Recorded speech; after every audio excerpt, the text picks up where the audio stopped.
So another Splatfest has come and gone in Splatoon 3, this being the special Springfest Splatfest.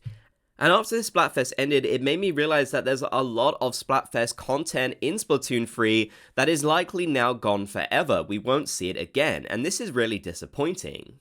For a start, this includes the many tricolored Turf War stages that we've seen so far in the game. This includes Sturgeon Shipyard, Hammerhead Bridge, Sturgeon Shipyard again, Undertow Spillway, Mincemeat Metalworks, Mako Mart, Scorch Gorge, the special Zelda version, Barnacle and Dime, Eeltail Alley, Brinewater Springs, Crableg Capital, Bluefin Depot, Flounder Heights, and now Mahi Mahi Resort. Now, technically speaking, Nintendo did repeat this content for the special Shiver vs. Fry vs. Big Man special Splatfest, and I can imagine them doing this again for the final fest in the game, which is generally expected to happen at some point in the coming months when Nintendo releases the final update for the game. With the final update most likely being the Sizzle Season 2024, which will release in June.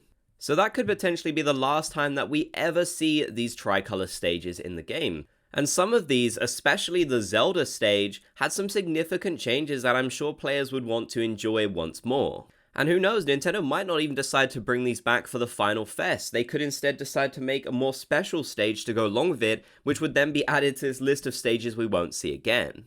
And that's not all, because it's entirely possible that we might not see the special Splatfest happen again. Things like Splatoween and Frosty Fest might not occur again, meaning we won't see Off the Hook in them in Splatoon 3, as they were only just introduced to the game. Now, I think like a lot of you, my biggest hope is that Nintendo will decide to rerun Splatfest even when content updates stop. After all, Nintendo did say they plan to stop updating the catalog after 2 years. They didn't necessarily say that they would stop everything.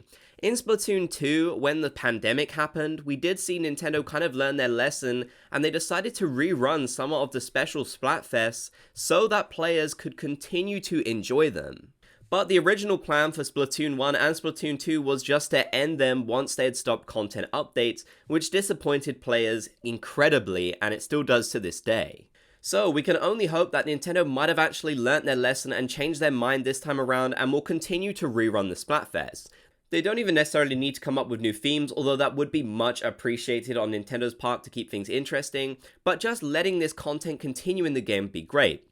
Another good option, in my opinion, would be allow us to recon these stages too. I'm really surprised that they haven't done that yet. Or allow us to play them in private battles, that would be fantastic. There's a lot of options Nintendo can utilize to make sure this content doesn't go away forever, so let's hope they do take some.